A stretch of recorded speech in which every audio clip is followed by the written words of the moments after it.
If you or a family member have been hurt because of the careless actions of another person, call Walker Texas Lawyer. They'll work to get you the financial compensation and justice you deserve.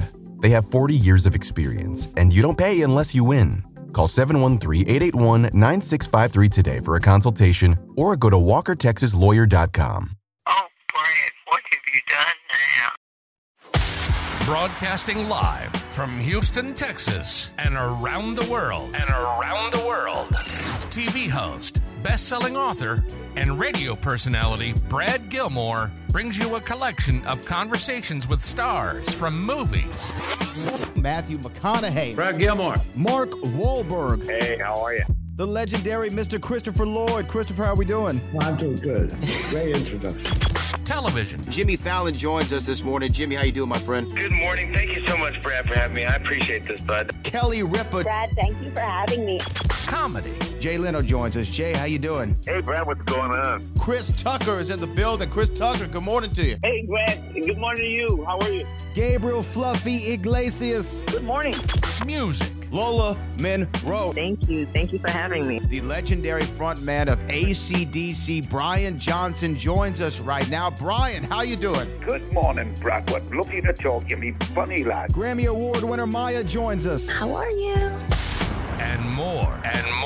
This is The Collection. Now your host, The Boat, Brad Gilmore. And the star of the film, Always Lola, is joining me exclusively right now in the CW39 Spotlight. Roxy Striar. Roxy, thank you so much for taking the time. Thanks for having me.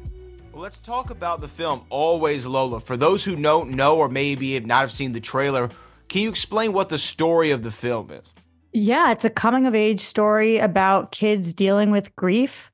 I'm Lola. It's about one girl and how she impacts the rest of her friends when something happens.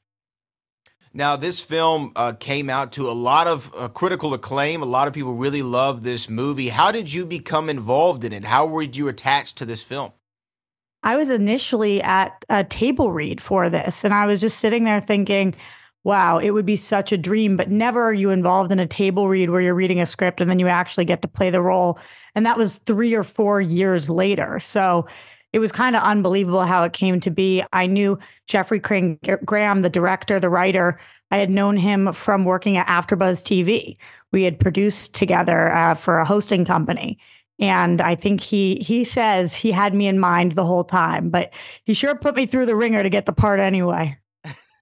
Now, for you to have a film out where you're the star of it, you know, the weight of the film, you're the film's title, Lola, you're the star of the movie, a lot of the weight falls upon the star. How did you approach that going into the filming process of it, and then what's it been like to say, I starred in a movie? I took it really seriously. To be number one on the call sheet is a dream of mine, and I think that it comes with a lot of responsibility. So I tried to make sure that everybody on set felt really comfortable and that I could really help them bring out the best performance that they possibly could have, or anything from helping with crafty, or if something needed to be moved. Like, I just am down for the cause. I love this movie. I just wanted to help everybody in every way that I could. Now, when the film came out, obviously beforehand, I'm sure you're nervous of what the reaction is going to be like. And then the film comes out and gets this great critical praise. Festival selections. Everybody loves the movie. It seems like high scores on Rotten Tomatoes. What does that feel like for you as, again, the star of the film and putting so much effort into it, to now see people are really receptive to it? Brad, we shot this movie 2.5 years ago, so that was a long time for me to sit with, oh my God, what if they don't like us? It was unbelievable that then this came out and has 100% on Rotten Tomatoes. I never thought I would ever star in a movie that had 100% on the tomato meter. It's just a lifelong goal, and honestly, it's nice to see that people understand the message of this. It's a little low-budget indie movie, but it affected people's souls, their hearts. Everyone's lost somebody. Everybody's had to deal with grief. And I think that the critics and the fans are really recognizing that this is a universal experience, and they did a great job with the movie. For audiences who have seen the film, and the ones that haven't, when they do finally see Always Lola, what do you want them to take away from the film? For audiences who have seen the film, thank you so much. You're helping to make all of our dreams come true. for audiences who haven't or have, but I'm hoping that they feel is less alone and more of an understanding of what the phases of grief are and that you do make it out on the other side.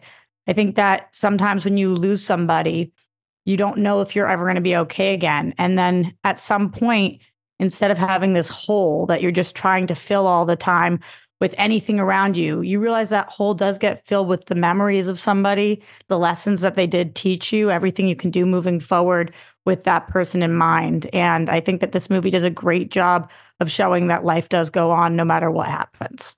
Life goes on no matter what happens, and the film is always Lola. The star is Roxy Striar. I love seeing the film. I hope everybody loves it just as much as I did. And congratulations, Roxy, on making a great movie. Thank you. Appreciate it. Thank you, everyone who's watched. We really, really love you guys. Thank you so much.